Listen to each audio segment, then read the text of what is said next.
Bab firman Allah Ta'ala, wal walidatu yurdi'na,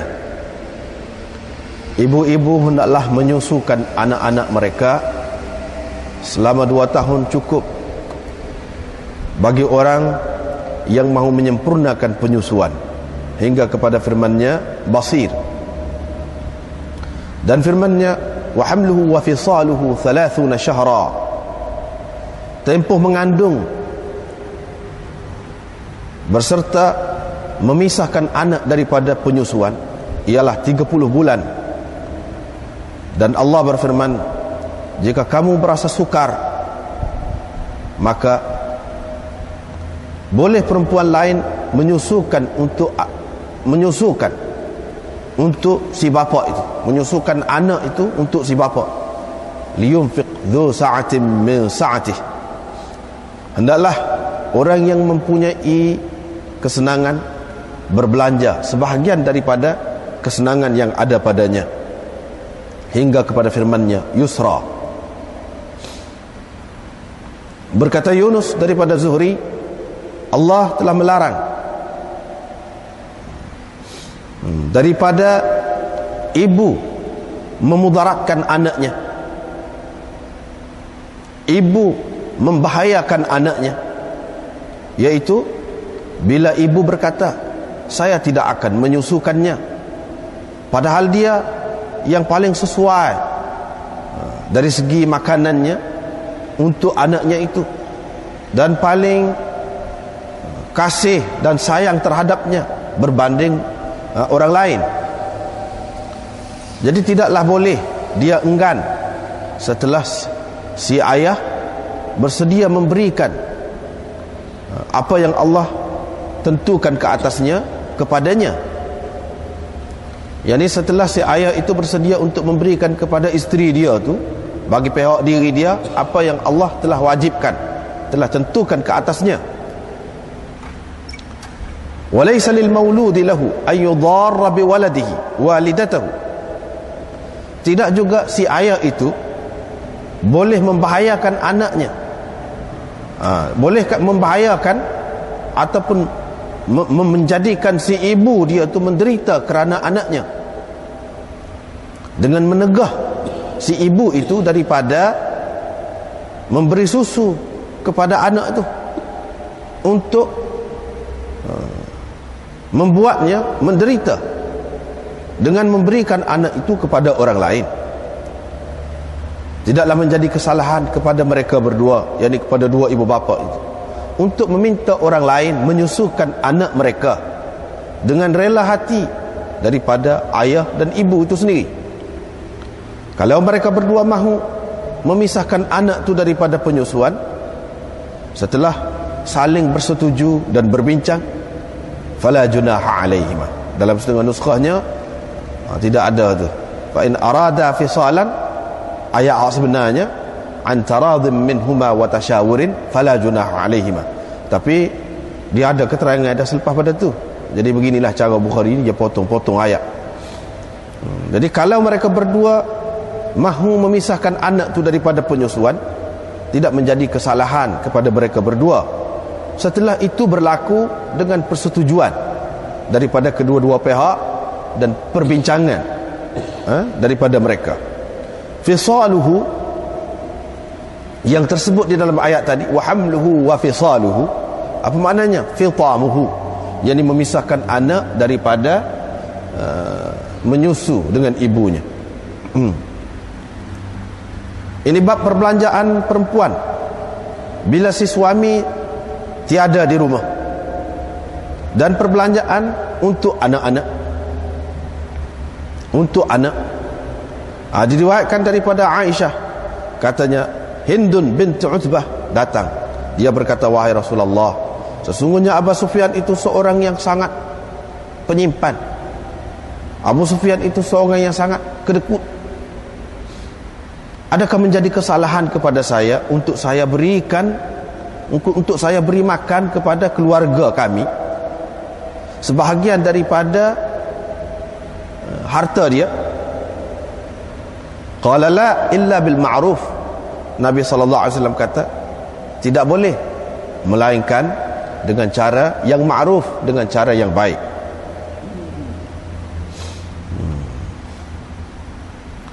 Riwayat daripada Hammam, katanya saya mendengar Abu Hurairah meriwayatkan daripada Nabi sallallahu alaihi wasallam sabdanya, apabila seseorang perempuan membelanjakan sebahagian daripada hasil usaha suaminya tanpa disuruh oleh suaminya, maka si isteri itu mendapat separuh daripada pahala yang didapati oleh suaminya. Ini bab amalan perempuan, kerja perempuan di rumah suaminya.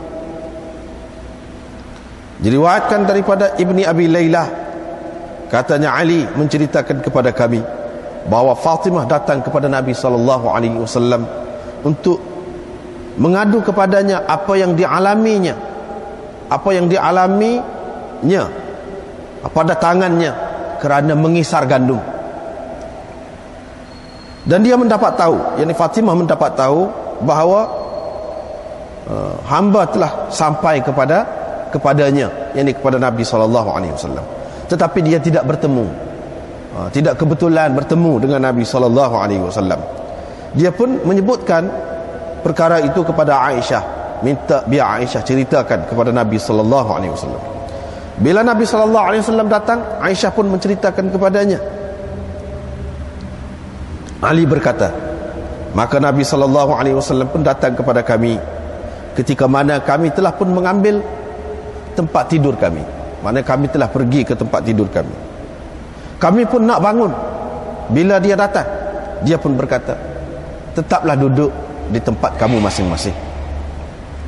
Dia pun datang, duduk di antaraku dan Fatimah, di antaraku dan dia, yakni dia itu maksudnya Fatimah, sehingga saya terasa kesejukan kakinya di perut saya. Faqala, dia pun berkata, mahukah kamu berdua aku tunjukkan sesuatu yang lebih baik daripada yang kamu minta itu, yaitu apabila kamu pergi ke tempat tidur, apabila kamu mengambil tempat rehat kamu, ataupun kamu pergi ke tilam kamu, yakni ke tempat tidur kamu, maka kamu bertasbihlah sebanyak 33 kali. Kamu bertahmid, kamu pujilah Allah, alhamdulillah kata 33 kali. Kamu takbirlah 34 kali. Itu lebih baik bagi kamu berdua daripada khadim, daripada pelayan. Ini bab khadim bagi perempuan, pelayan bagi perempuan. Diriwayatkan daripada Abdurrahman bin Abi Laylah, dia menceritakan daripada Ali bin Abi Talib bahawa Fatimah radhiyallahu anha datang kepada Nabi sallallahu alaihi wasallam untuk meminta daripadanya seorang khadim, seorang pembantu, pelayan. Dia berkata, yakni Nabi sallallahu alaihi wasallam kata, mahukah engkau aku ceritakan kepada engkau sesuatu yang lebih baik untuk engkau daripadanya, yaitu engkau bertasbih, kata subhanallah pada ketika nak tidur, mana sebelum engkau tidur 33 kali. Engkau kata alhamdulillah 33 kali. Engkau takbir, kata Allahu akbar 34 kali. Kemudian berkata Sufyan, salah satu daripada 3 bentuk ucapan itu adalah 34 kali, yakni hak takbir itu 34 kali. Kata Ali, fama taraktuha ba'du, selepas itu aku tidak meninggalkannya lagi. Qila, orang bertanya, walaupun malam perang Siffin itu? Dia kata, walaupun pada malam perang Siffin itu. Ini bab khidmat seorang suami terhadap istrinya. Diriwayatkan daripada Aswad bin Yazid, dia bertanya Aisyah, apakah yang selalu Nabi SAW lakukan di rumah ketika dia berada di rumah? Aisyah berkata, dia berada di dalam kerja istrinya. Bila dia mendengar azan, dia keluar.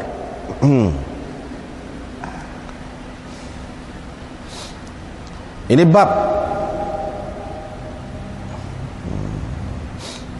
bila seseorang suami tidak memberi belanja, maka si isteri boleh mengambil tanpa pengetahuannya sekadar yang mencukupi untuknya dan untuk anaknya dengan cara yang baik. Diriwayatkan daripada Aisyah bahawa Hind bint Utbah berkata, wahai Rasulullah, Abu Sufyan ini seorang yang sangat kedekut. Dia tidak memberikan kepada saya apa yang mencukupi untuk saya dan anak saya, kecuali apa yang saya ambil daripadanya dalam keadaan dia tidak sedar. Nabi SAW berkata, ambillah apa yang mencukupi untuk engkau dan anak engkau dengan cara yang ma'ruf. Ini bab isteri menjaga harta suaminya dan perbelanjaan terhadap ataupun untuk suaminya. Diriwayatkan daripada Abi Hurairah bahawa Rasulullah sallallahu alaihi wasallam bersabda, sebaik-baik perempuan yang menaiki unta ialah perempuan Quraisy. Yang lain, perawi yang lain berkata, yakni Ibnu Tawus, perempuan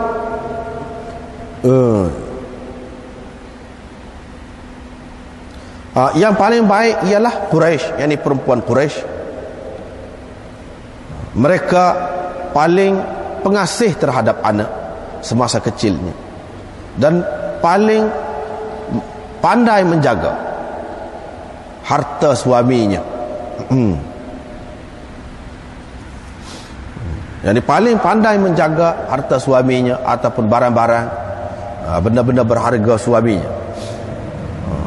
Jadi ada disebutkan perkara ini, riwayat yang menyebutkan perkara ini daripada Muawiyah dan Ibnu Abbas daripada Nabi sallallahu alaihi wasallam. Ini bab pakaian untuk perempuan dengan cara yang baik. Diriwayatkan daripada Ali, katanya datang kepada Nabi sallallahu alaihi wasallam pakaian siara, pakaian sutra. Aku pun pakai. Aku nampak kemarahan pada wajah Nabi sallallahu alaihi wasallam. Aku pun mengoyaknya untuk dengan maksud membahagi-bahagikannya di antara perempuan-perempuan dalam keluargaku. Ini bab bantuan perempuan terhadap suaminya dalam mengasuh anaknya. Diriwayatkan daripada Jabir bin Abdullah, katanya, ayah saya meninggal. Dia meninggalkan ayah saya meninggal, yakni mati, dan dia meninggalkan 7 orang atau 9 orang anak perempuan. Saya telah berkahwin dengan seorang perempuan janda. Rasulullah sallallahu alaihi wasallam berkata kepadaku, engkau telah berkahwin wahai Jabir? Aku berkata ya. Dia bertanya, gadis atau janda? Saya menjawab, bahkan janda.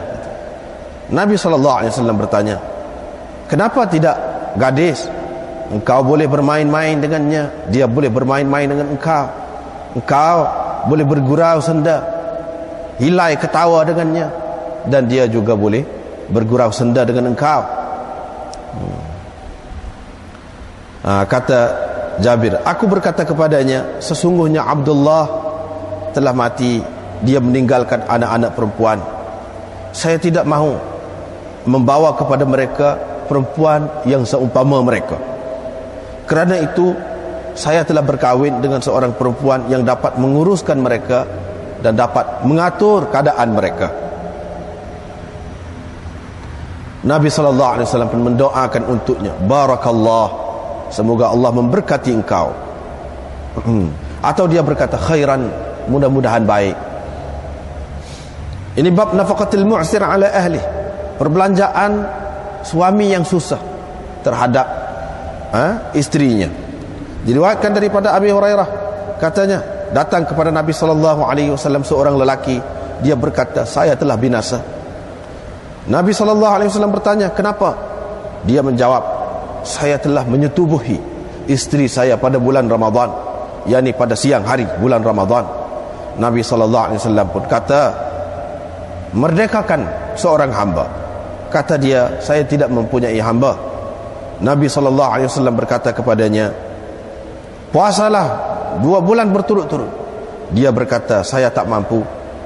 Nabi SAW pun mengarahkan dia, fa'at'im 60 miskina, berilah makan kepada 60 orang miskin. Dia kata, saya tidak mempunyai sesuatu.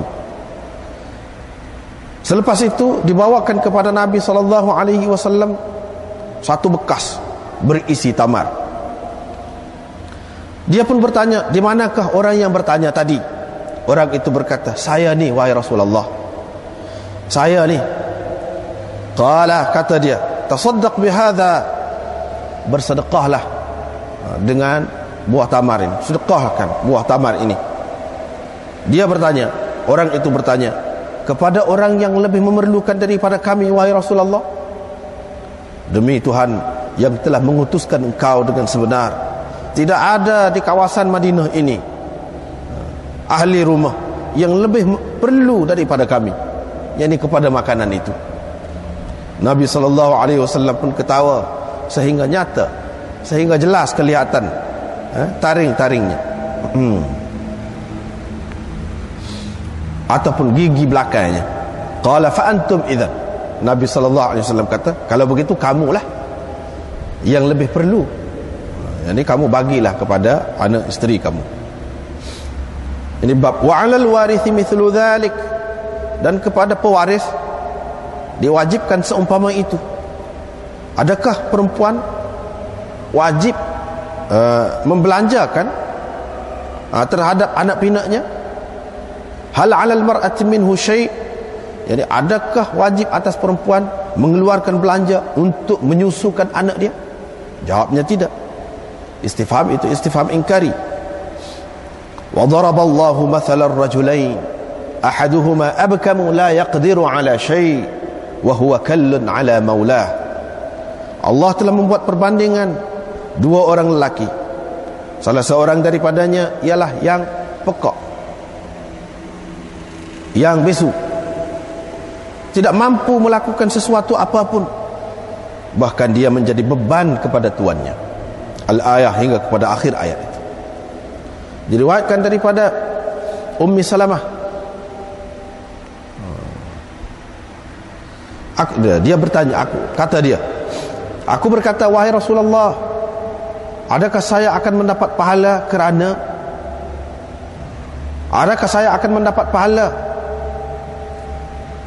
kerana saya membelanjakan kepada anak-anak Abi Salamah, padahal saya tidak akan membiarkan mereka pun, yakni dalam keadaan memerlukan, dalam keadaan susah. Mereka itu bukan orang lain, anak-anak saya juga. Nabi SAW berkata, ya, engkau mendapat pahala kerana apa yang engkau belanjakan kepada mereka.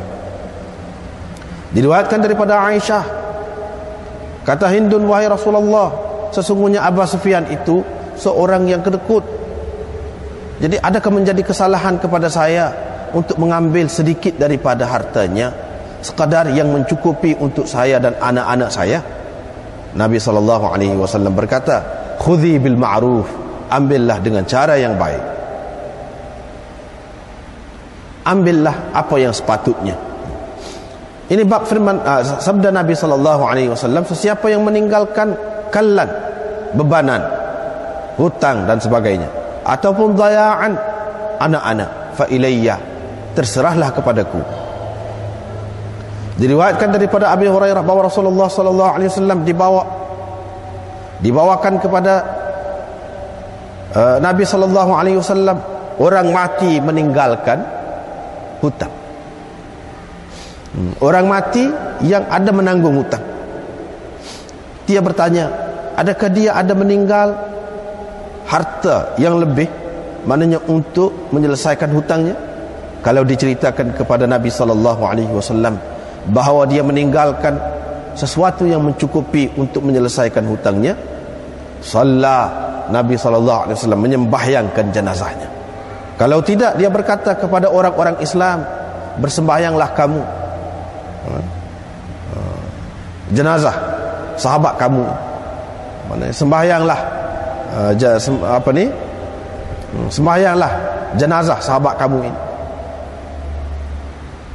Bila Allah SWT telah memberi kemenangan kepada Nabi SAW, dia pun berkata, aku lebih patut terhadap orang-orang mukmin daripada diri mereka.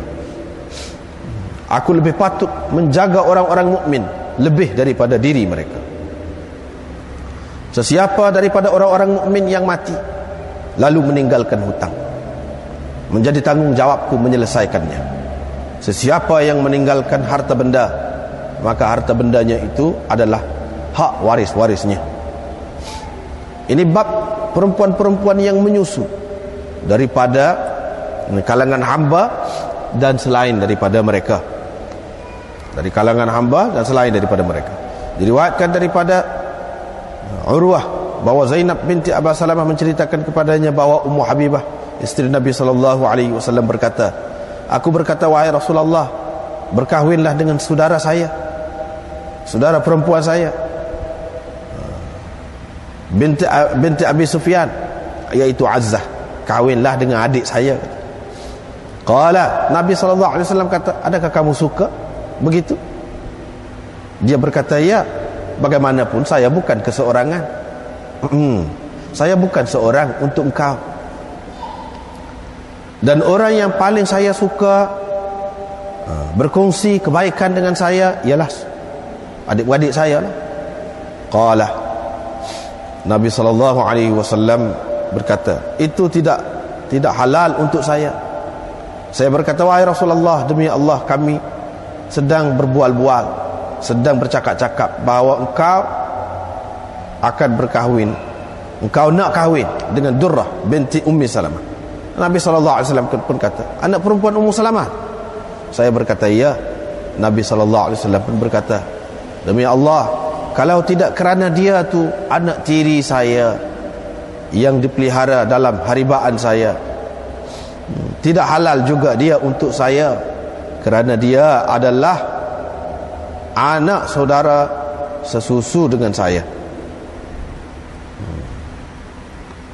Saya dan Abah Salamah ayahnya telah disusukan oleh Suwaibah. Oleh itu janganlah kamu kemukakan kepada saya anak-anak perempuan kamu dan saudara-saudara perempuan kamu. Berkata Syuaib daripada Zuhri, kata Urwah, Suwaibah telah dimerdekakan oleh Abu Lahab. Baik, panjang nampak tu.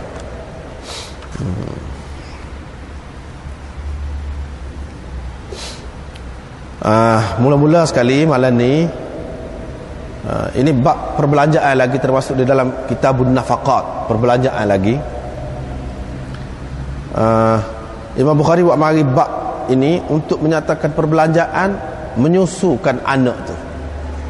Kena siapa yang tanggung? Siapa yang menanggung? Dia mari firman Allah SWT, ibu-ibu yang menyusukan anak-anak mereka itu, ibu-ibu hendaklah menyusukan anak mereka selama 2 tahun, iaitu bagi orang yang hendak menyempurnakan penyusuan, hingga kepada firman-Nya basir. Jadi itu ayat yang kedua, wa hamluhu wa fisaluhu 30 syahra. Ayat yang ketiga, wa in ta'asartum. Jadi waktu itu macam-macam panjang lah perbahasannya. Ada yang mengatakan wal walidatu yurdi'na auladahunna, itu berkenaan dengan ibu-ibu yang telah diceraikan. Ibu-ibu yang telah diceraikan. Jadi cerai itu banyak macam pula. Cerai yang boleh dirujuk dan cerai yang tidak boleh dirujuk. Boleh masuk belaka tu. Jadi mana kalau kita tengok pada ayat seterusnya, kita nampaklah. Jadi Imam Bukhari dia potong ayat tu sekerak-sekerak lagu tu, jadi payah kepada orang yang tidak ingat Quran. Payahlah nak faham apa maksudnya. Jadi wal walidatu yurdi'na auladahunna hawlaini kamilain liman arada an yutimma ar-radha'ah wa 'alal mauludi lahu rizquhunna wa kiswatuhunna bil ma'ruf. Itulah. Hak dia naknya, hak dia nak dia tak ayat. Dia potong ayat tu. Hak tu hak sebenar maksud dia nya. Wa 'alal mauludi lahu. Menjadi kewajipan kepada ayah kepada budak tu memberi makan kepada ibu-ibu tu, dan memberi pakaian kepada ibu-ibu. Jadi itu tanggungjawab. Imam Bukhari nak ayat tanggungjawab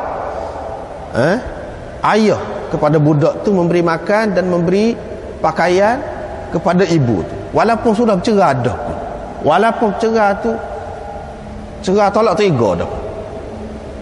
Kalau si ibu tu nak bersedia untuk menyusukan anak dia, maka siapa yang bertanggungjawab menanggung ibu tu? Ayah, walaupun dia sudah bukan suami isteri dah. Itu Imam Bukhari nak ayat. So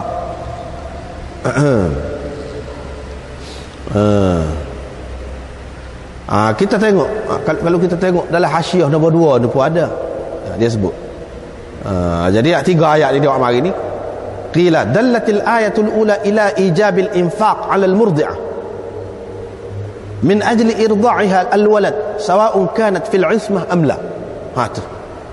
Jadi wajib memberi belanja kepada perempuan yang menyusukan anak tu kerana dia menyusukan anak tu, sama ada dia tu masih lagi dalam 'ismah, maknanya sebagai isteri, ataupun bukan, maknanya sudah diceraikan. Tak kira, mana menjadi kewajipan kepada ayah. Ayat yang kedua isyarat kepada qadar muddah yang wajib diberikan belanja. Selama mana? Katakanlah seorang itu bercerai dengan bini dia, pas masa mengandung, siapa dia nak menanggung belanja, makan minum, pakaian, tempat tinggal isteri dia? Jawabnya si ayah tu. Jadi masa mengandung, wa hamluhu, semasa mengandung sekurang-kurangnya 9 bulan. Lepas tu sekali dengan apa nama ni, menyusu tu 2 tahun. 2 tahun cukup. Jadi maknanya 30 bulan. Itu sekurang-kurangnya wajib atas dia. Kalau mengandung tu panjang lagi lah tanggungjawab dia. Itu makna dia masa selama mana tu. Ayat yang ketiga isyarat kepada qadar infak itu. Imam Bukhari buat mari ayat yang ketiga tu nak ayat sebanyak mana kena beri belanja tu. Isyarat kepada hak tu. Qadar infak itu. Hak ni perlu dilihat kepada keadaan munfiq itu. Perlu dilihat kepada keadaan suami itu. Mana kalau suami itu orang senang, itulah Allah SWT kata liyunfiq dzu sa'atin min sa'atih. Kena beri belanja orang yang senang tu, ini sebahagian daripada kesenangan dia. Jangan kata bila sudah tidak jadi bini dah, padahal bini itu beri susu kepada anak dia, beri sikit, padahal dia orang senang, mengikut kemampuan lah. Kalau susah cara susah, tapi kena beri juga. Itu maksud dia. Jadi itulah maksud Imam Bukhari nak ayat ni. Jadi belanja ni kena beri kepada isteri tu yang menyusukan kerana penyusuan dia tu. Jadi bagi orang yang mengatakan perempuan yang ditolak 3 tu tidak kena belanja, tidak kena gapo tu, kalau tidak ada anak, kalau tidak menyusukan. Kalau hak menyusu kena beri juga. Kena beri juga.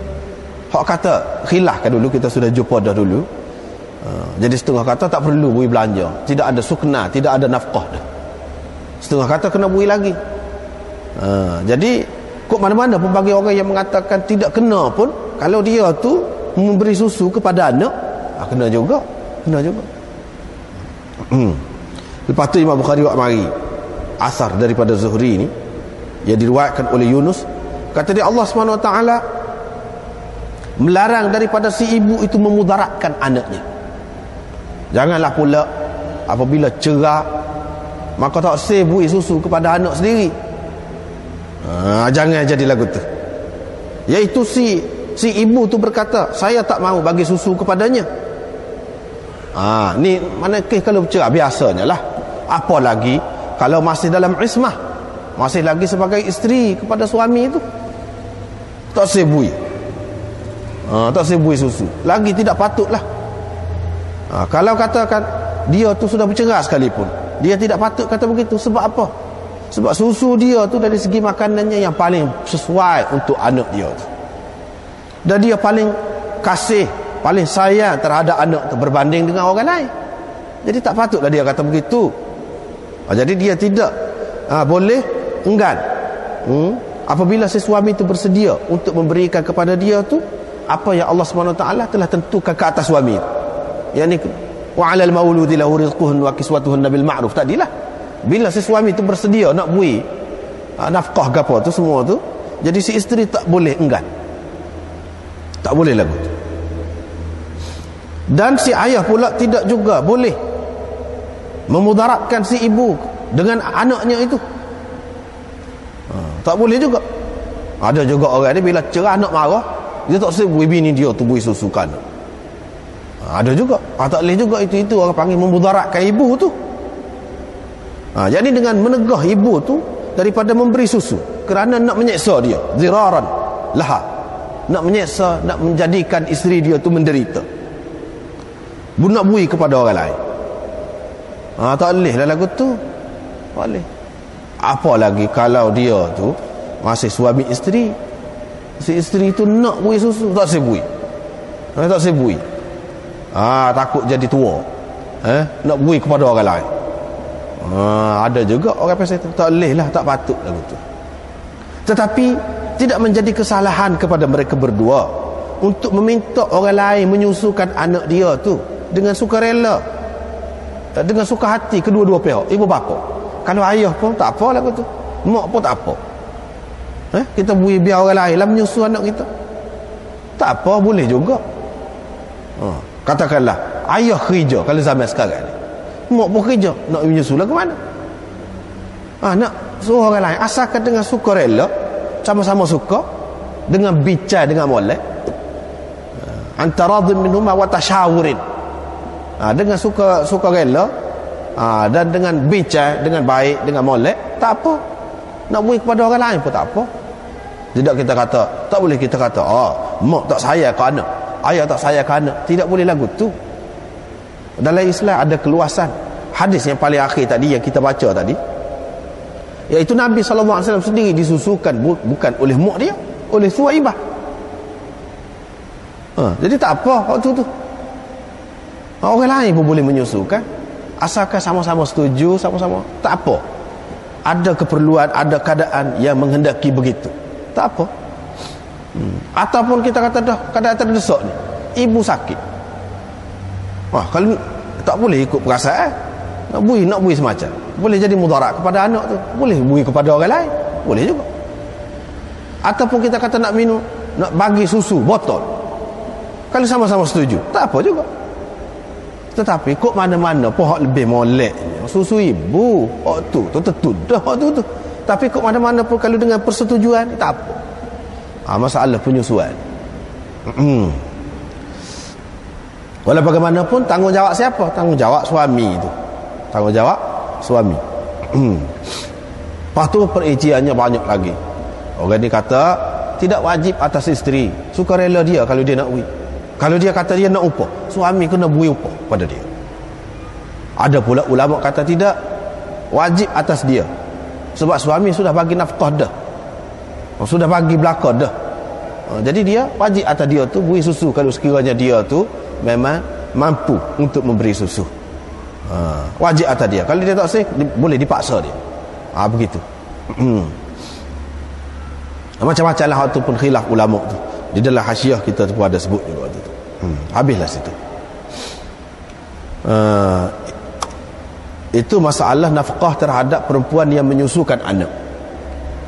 Jadi Imam Bukhari buat mari 3 ayat, lepas pada tu mari asar daripada Zuhri tadi.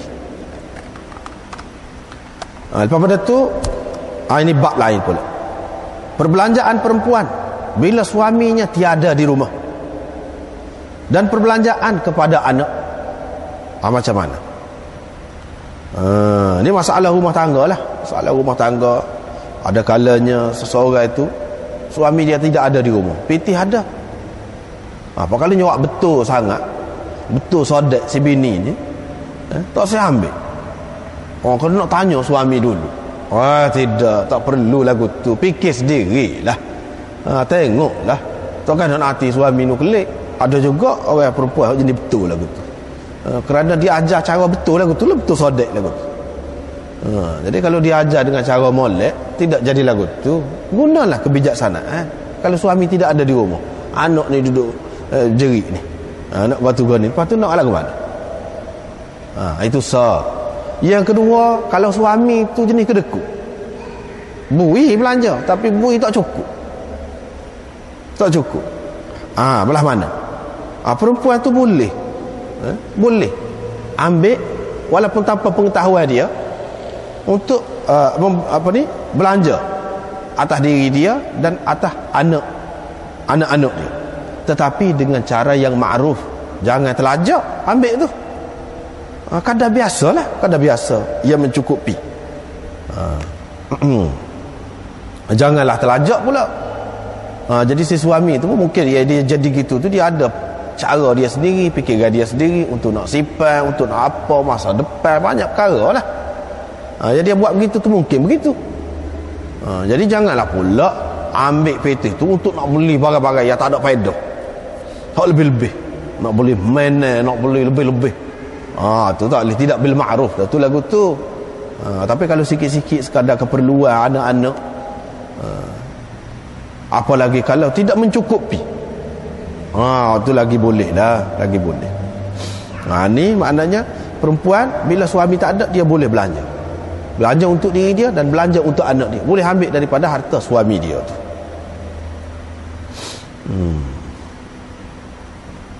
Lepas tu hadis yang kedua, kalau perempuan itu belanja, orang mari minta sedekah, atau orang mari minta derma, ataupun dia nak buat kebajikan lah, tidak mari minta pun dia tahu dia nak buat melalui TV ke melalui radio ke melalui apa ke, dia tahu orang nak bantuan, dia nak bagi lagu mana, boleh ke tidak?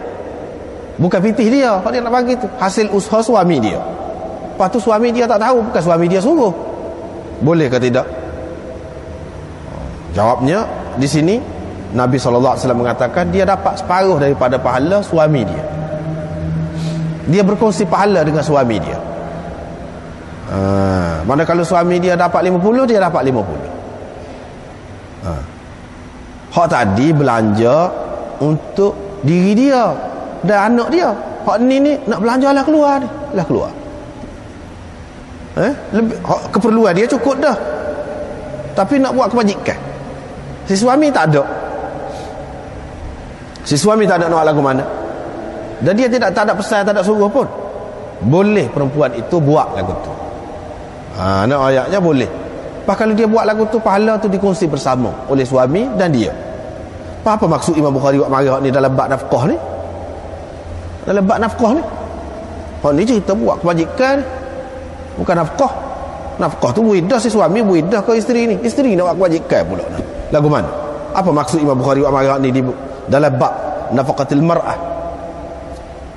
Jadi Imam Bukhari nak ayat, kalau kebajikan, buat kebajikan derma hak sunat, hak tidak wajib tu dia boleh buat, dia boleh pahala dengan dia ambil, walaupun suami dia tu tidak bagi kebenaran, tidak pesan apa-apa kepada dia.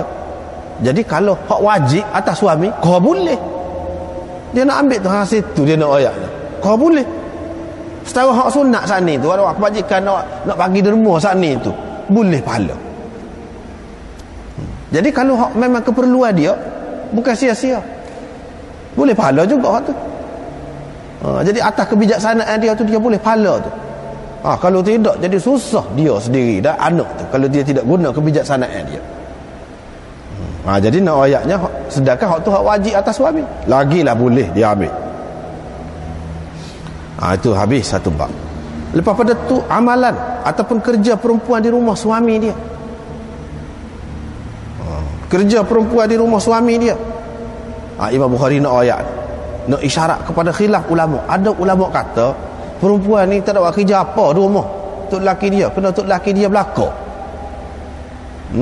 kena suami dia belakang.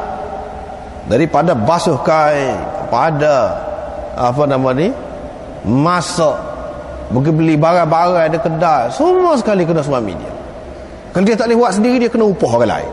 bini kira duduk tidur, jangok saja. Ada setengah ulama kata begitu. Imam Bukhari nak ayat tak, tidak lagu tu. Itu tidak sesuai dengan sunnah yang ditunjukkan oleh Nabi SAW.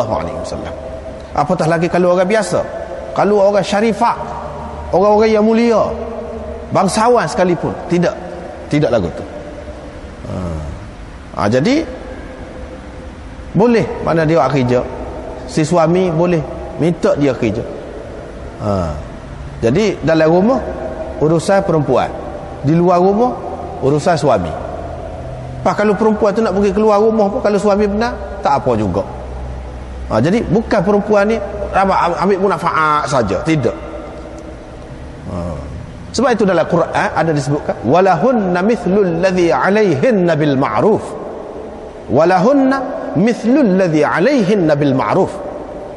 Mereka berhak mendapat munafaat sama seperti tanggungjawab yang mereka tanggung dengan cara yang baik. Jadi perempuan ni bukan hanya tahu ambil munafaat saja daripada suami, dia ada kewajipan dia. Jadi lahunna tu hak dia berhak dapat daripada suami. Alaihinna hak dia kena bui kepada suami. Ada kan tu dua tu. Jadi kalau suami sepanjang hari pergi duk kerja rata, penat lelah, balik pula kena buat kerja rumah pula. Kalau lagu tu di mana alaihinna tu? Tanggungjawab isteri tu. Ia boleh merengekkan suami tu duduk mana? Tu. Lepas tu kalau kita tengok dalam hadis ni, Imam Bukhari pun buat marilah hadis ni. Fatimah mengadu kepada Nabi SAW, dah muka duduk ngisah-ngisah ni, nepuh tangan, melecur tangan.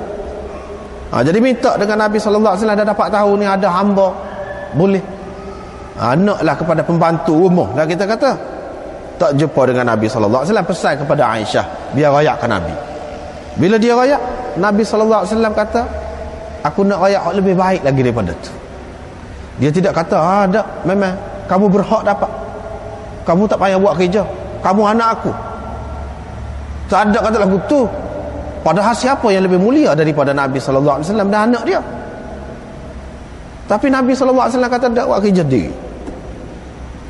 Mengisah. Dia tak bui hamba. Menunjukkan dia nak suruh perempuan tu buat kerja di rumah suami, jangan membebankan suami lagi. Setelah suami tu susah payah dah buat kerja, takkanlah di rumah nak membebankan buat kerja di rumah ni. Tak boleh merengekkan suami. Dia nak ayah hak tu. Walaupun perempuan itu perempuan bangsawan setara tu. Apatah lagi kalau hak tidak bangsawan, hak bawah-bawah ni, lagilah. Setengah-setengah orang tu dia kata ada, tak boleh. Itu tak betul tu. Sebab itu Imam Bukhari buat tajuk ni. Cuba tengok Asma. Asma kakak kepada Aisyah, isteri kepada Zubair bin Awam. Pikul, junjung air, pergi ambil air. Junjung rupuk apa untuk nak bagi, pergi ambil, pergi cari kerja di luar, untuk nak beri makanan kepada binatang-binatang. Tolong suami. Nabi SAW tak kata apa, tak kata dak ni bukan kerja kamu, tanggungjawab suami kamu. Hak di rumah pun tanggungjawab dia, hak luar pun tanggungjawab dia. Tidak. Bahkan Nabi SAW biarkan dia. Dan ramai lagi sahabat-sahabat yang lain untuk merengekkan suami ni kalau pergi kerja di luar rumah pun, pergi cari makan. Tak apa. Untuk merengekkan. Itu kita lebih tahulah keadaan tu mana lebih sesuai.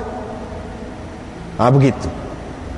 Hak inilah maksudnya lirrijali nasibum mimma iktasabu walin nisa'i nasibum mimma iktasabna. Lelaki mempunyai bahagia dia daripada hasil usahanya, perempuan mempunyai bahagianya daripada hasil usahanya. Hasil usaha ni tidak semesti duduk dalam rumah. Sebab saat ni kena pergi cari, pergi keluar rumah. Dah tak ada dekat rumah, tak ada dalam rumah. Nak ambil air, nak ambil makanan, binatang, pergi cari makanan, kena tubik. Dan dia berhak mendapat bahagia dia. Masing-masing ada hak untuk memiliki harta. Bukan lelaki saja yang ada hak untuk memiliki harta. Bukan memiliki tu dengan cara dapat pesaka saja, tidak, tetapi dengan cara iktisab. Iktisab itu maknanya usaha, cari kerja, buat kerja. Jadi maknanya di sini menunjukkan boleh begitu. Cuba tengok isteri Ibnu Mas'ud buat kerja kerah tangan dia buat, kau tu buat, kau dijual. Nabi SAW tidak larang. Jadi kata apa? Buat kerja lagu tu je. Tak usah buat lah, bukan tanggungjawab kamu. Tanggungjawab suami kamu. Tidak kata lagu tu. Ini menunjukkan maknanya isteri yang meringankan beban suami, sekurang-kurangnya dengan buat kerja rumah tu adalah lebih molek daripada tidak buat langsung.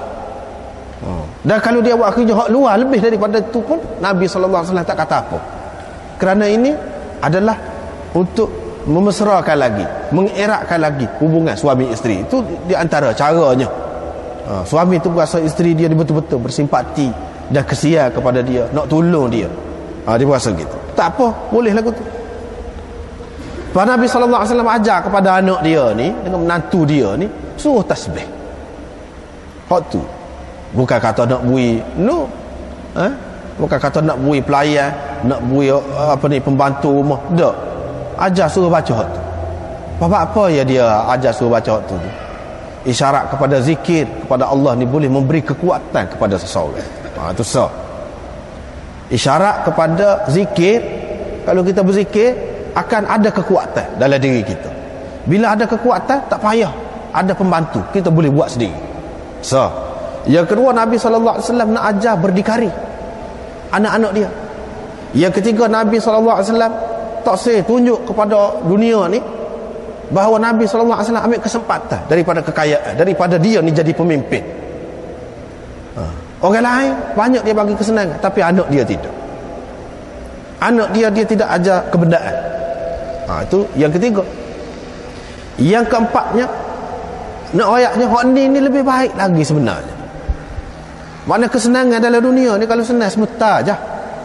Dia nak ajar maknanya gemar kepada akhirat dan tidak terlalu minat kepada dunia. Jadi kamu sepatutnya, anak aku, menantu aku, kamu lebih gemar kepada akhirat. Fikirkan apa yang menguntungkan, yang menyenangkan di akhirat, bukan dunia, bukan siapa pasal lagi. Kamu dapat kamu lecur tangan, tak apa lah. Itu Nabi SAW cara nak ajar tu. Macam tu cara dia. Itu dia kata itu lebih baik bagi kamu berdua daripada khadim. Mana hakikatnya di akhirat. Sebab Nabi SAW dia kira hak akhirat itu lebih baik. Dan lebih baik dari segi dunia, kalau dia amalkan betul-betul, insya-Allah Allah SWT akan bagi pertolongan, bagi kekuatan. Begitu caranya. Dan Nabi di sini Nabi SAW tidak pula kata, apa kamu buat kerja? Jangan siapa netuk tangan. Itu tanggungjawab ahli itu. Apa dia tidak kata lagu tu?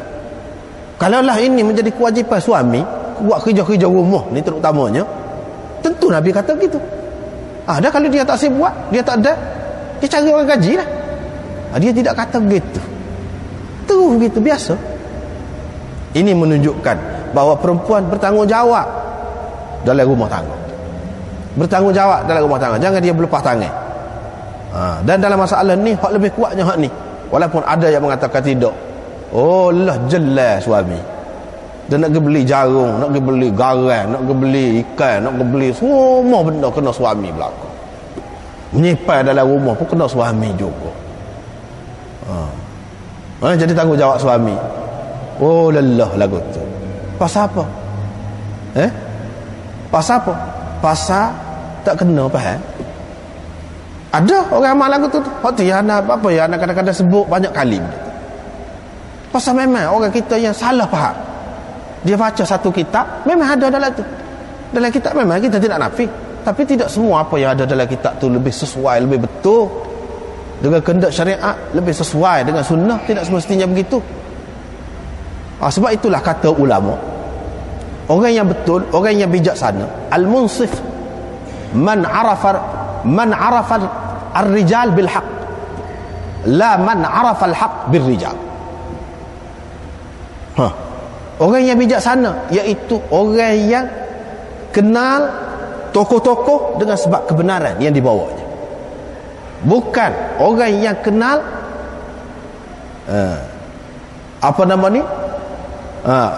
orang yang kenal tokoh melalui kebenaran yang dibawanya.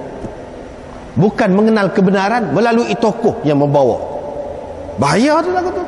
Kadang-kadang kita ni, kita pegang dengan satu orang, walaupun iman sebesar mana sekalipun. Kita kata benar semacam dia. Tak kena tu lagu tu. Tak kena tu. Kita kena orang tu dengan kebenaran.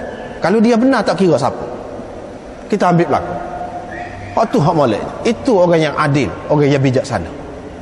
Kalau tidak, akibatnya kita sendiri yang susah. Yang kita tolong rakyat tu, takut kita sendiri yang susah. Jadi setengah-setengah orang tu dia pilih agama ni, kau jadi susah. Jadi beragama kau jadi susah. Padahal agama untuk kesenangan. Ini kau jadi susah. Hak yang kedua tu pun lagu tu jugalah. Ini menunjukkan bahawa tasbih, tahmid dan takbir itu ada kelebihan dia sendiri. Dan kalau kita nak amal hak ni pun boleh amal. Hak sani takut kata Imam Bukhari dia beringat selalu. Dia jenis orang cerdik, bijaksana luar biasa. Sani kata ada hak dua rumah, bini. Kerja dua rumah ni kerja bini. Cakap lagu tu tak secara lah. Hak rumah ni biar. Jangan. Dia buat mari. Khidmatir rajul fi ahlihi. Pula. Khidmat suami kepada isteri di rumah pula. Jangan kata dah Nabi SAW kita tengok dalam hadis banyak maknanya si isteri buat kerja di rumah. Jangan pula si suami tu lepas tangan tak cara langsung pula. Tak boleh juga lagu tu. Walaupun hak dalam rumah tu bukan tanggungjawab dia lah kita katakan. Walaupun begitu dia kena bantu, kena tolong khidmat tu. Sebab apa? Nabi SAW tunjuk lagu tu. Jadi orang tanya Aisyah, Aswad tanya Aisyah, belah mana Nabi SAW buat kerja di rumah lagu mana? Kalau dia duduk di rumah dia buat lagu mana? Dia kata dia duduk dalam pekerjaan isteri dia. Tolong nyapu sapoh. Kita kata tolong siai. Kalau kita kata kalau kita tempat kita ni tolong siai ikan. Si bini suka benar lah kalau lagu tu. Tolong. Tolong khidmat tu. Benar-benar lagu tu. Tolong basuh najis anak misalnya. Molek lah kalau boleh buat lagu tu. Kalau boleh buat lagu tu. Tapi bukan suatu kemestian ni. Nabi SAW buat bukan suatu kemestian. Banyak lagi kerja lain. Ketika kosong lah. Senang-senang. Ketika kosong. Molek lah buat kerja sekali Nabi ni. Pakat-pakat masuk misalnya kita kata. Molek benar kalau boleh lagu tu. Orang perempuan pun suka sangat kalau lagu tu. Tetapi janganlah pula maknanya siapa terikat dengan hak tu tak buat benda lain. Tidak lagu tu. Jadi banyak perkara yang menunjukkan tak betul pendapat orang yang mengatakan kena suami belakang dia buat kerja hak dalam rumah tu kena suami. Kalau tidak dia kena gaji. Tak betul hak tu. Banyak kita tengok Nabi SAW balik ke rumah dia. Ada kepada dia kata hari ni nak makan. Kalau dia jom masuk tanggungjawab dia tanya awak kepada dia ya. Ini menunjukkan hak bini dia masuk. Puk-puk ni kata dia kata dah atas suami. Tengok berapa kali Nabi SAW dalam hadis dia balik tanya makanan ada. Bini dia kata tak ada. Kalau tak ada kita puasa hari ni. Tengok. Maknanya bini dia yang menguruskan makan minum tu bukan dia. Tetapi orang yang nak menyusahkan diri dia sendiri dia pergi faham hal. Itu sebab Imam Bukhari buat tajuk-tajuk ni. Jadi bila sampai azan dia keluar. Nak isyarat kepada bila keperluan di luar ada dia pergi. Gitulah keadaan Nabi SAW. Lepas pada tu kalau si suami tidak memberi belanja kepada isteri, si isteri boleh mengambil tanpa pengetahuannya apa yang mencukupinya dan anaknya dengan cara yang ma'ruf. Hak tadi perbelanjaan isteri pada ketika suami tak ada.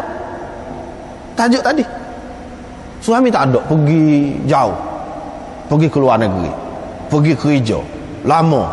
Hak ni dak ni suami ada tapi dia tidak beri belanja. Ataupun beri belanja tapi jenis kedekut. Ada juga pada aku tu. Di luar dia suka beri belanja di luar. Tapi dengan anak bini dia cukup susah. Kiaklah pahit lepas orang kata. Pahit lepas. Dengan anak bini ada juga orang lagu tu. Jadi belah mana sikap isteri tu? Dia kena pandang bini ni pun.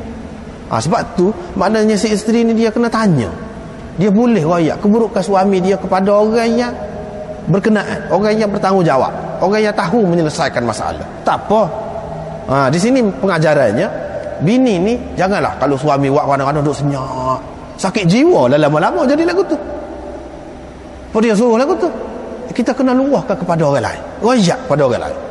Walaupun bila kita royak tu menampakkan keaiban suami kita, tak apa, sebab dia pun ada buat sesuatu yang tak kena juga. Memang tak kena. Apa kita nak duduk senyap sampai kita jadi terseksa?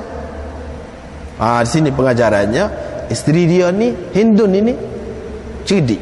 Dia pergi royak pada Nabi sallallahu alaihi wasallam. Belah mana? Dia royak Abu Sufyan ni kedekut. Dia tidak bui. Dia mencukupi saya dan anak-anak. Belah mana kalau saya ambil? Dalam keadaan dia tak tahu. Ambil lah apa yang mencukupi engkau dan anak engkau dengan cara yang ma'ruf. Tu tak ada sama tu. Bil ma'ruf tu. Bil ma'ruf tu mengikut uruf, mengikut keadaan lah pada masa tu. Mungkin cukup seria orang sampai dulu. Lah ni tak cukup seria. 10 riyal pun tak cukup. Orang sampai dulu 10 riyal boleh beli tanah dah. Lah ni 10 riyal nak ke dia. Tengok bil ma'ruf tu ikut keadaan lah. Ikut keadaan, ikut uruf keadaan semasa. Dan dengan cara yang baik itu maknanya bukan perkara-perkara yang sia-sia digunakan duit tadi. Tak apa. Begitu juga seseorang yang kalau dia tu ada hak dia pada orang lain, orang tu payah basa nak bui ataupun tak ingat, dia boleh ambil hak dia tu, tidak salah. Walaupun dia ambil senyap tanpa orang tu tahu, boleh. Sebab itu hak dia. Supaya juga ni hak dia. Hak dia.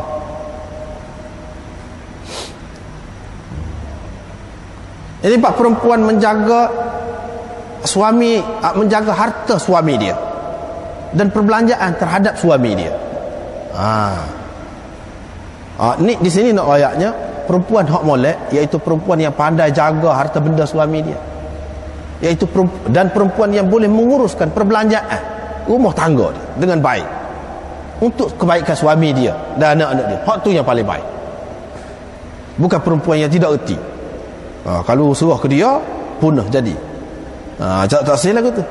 Ni perempuan yang pandai jaga harta benda suami dia. Ini menunjukkan bahawa si suami itu molek dia ajar isteri dia. Kalau kita tengok dari segi falsafah mas kahwin tu, itu pun sudah menunjukkan ke situ. Mana nak ayak sepobui anak koci kepada orang lain. Gitu. Kita bui duit kepada setengah orang kata bui duit. Itu dari segi zahir sangat tu. Untuk menghalalkan. Dia boleh istimtak dengan perempuan sebagai bayaran seseolahnya kerana untuk seks. Bukan. Hak lebih banyak lagi hikmat yang lain, tapi ditonjolkan hak tu. Pasal apa? Pasal kuat sangat, berat sangat dari segi pekoh. Duk kira hak tu. Nampak hak tu. Tapi kalau kita tengok sunnah ni, kita tengok dari sudut-sudut lain banyak lagi, kita akan nampak luah dan cukup bermakna untuk kehidupan kekeluargaan kita, masyarakat kita. Nampaklah. Nampak timbal balik tu. Tidak kata sebelah pihak saja dan nampak kepentingan zahir saja, tidak gitu. Jadi mas kahwin, tapi bila bui itu maknanya kita nak serah duit kepada isteri, lepas tu dia akan menguruskan duit itu makna dia, supaya kita serah anak koci kepada bini kita. Pandai-pandai dia lah jaga. Gitu isyarat kau tu. Jadi hak ni maknanya perempuan menjaga harta suami dia. Nak jaga guana kalau suami tak bui, kalau suami tak harap, jaga-jaga ni ada bui lah. Maknanya yang dikehendakinya suami ni kena bui juga kepada isteri dia, sekurang-kurangnya untuk menguruskan rumah tangga tu, sekurang-kurangnya. Kalau boleh perempuan tu jaga lebih lagi daripada tu pun tak apa, boleh bui.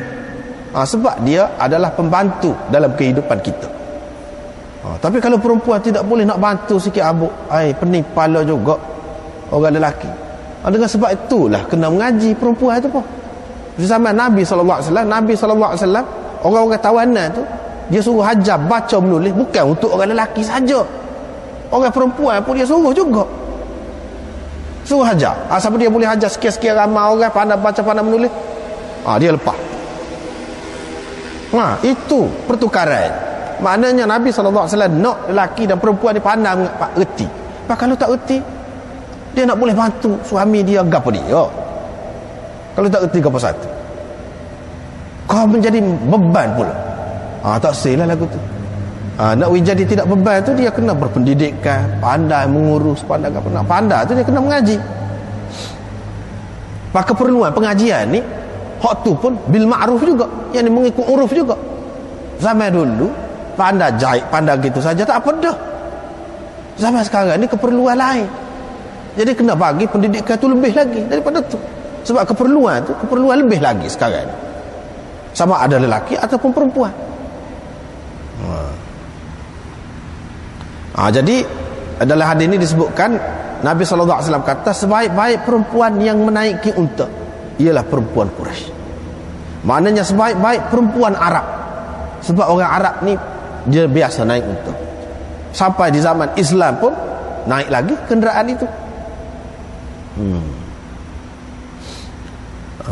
Dan perempuan yang baik ialah perempuan yang baik ialah perempuan Quraisy. Sebab apa? Mereka paling pengasih terhadap anak semasa kecil dan paling pandai menjaga harta suami. Itu dua perkara. Jadi di sini dalam hadis ni ada 3 perkara. Yang pertama berkenaan dengan perempuan naik kenderaan. Ada juga setengah-setengah orang kita ni berapa kali dah anak sebut, sebab memang ada lagu tu. Anak kesian kadang-kadang orang sesudah beragama, minat pada agama, tiba-tiba dia pegang agama tu yang memundurkan dia, yang menyusahkan dia. Tak ada pasal tu, tak ada pasal. Sepatutnya apabila kita beragama, kita jadi kau luah, kau terbuka, kau senang, kau maju. Sepatutnya ni tidak. Dia kata perempuan tak boleh, nak bawa kereta pun tak boleh. Nak bawa kereta pun tak boleh, apatah lagi nak naik motor. Hak tu ya anak kata mana sedap motor dengan unta, dengan kuda, dengan hemah. Sedangkan di zaman Nabi SAW dulu perempuan-perempuan naik lagu. Dia kata tak, setengah-setengah. Ini banyak ni anak tengok ni, terutama di setengah-setengah negeri, di luar negeri lah. Tempat kita ni boleh kira setengah-setengah negeri tu perempuan tu dia tak boleh duduk kekeng. Naik motor, kalau naik motor dia kena duduk gitu kat tepi tu, jadi kaki ni duduk sebelah, dua-dua kaki duduk gitu. Payah tu. Cuba sabitkan di dalam hadis ni, sahabat-sahabat naik unta dulu dia tidak naik kekeng.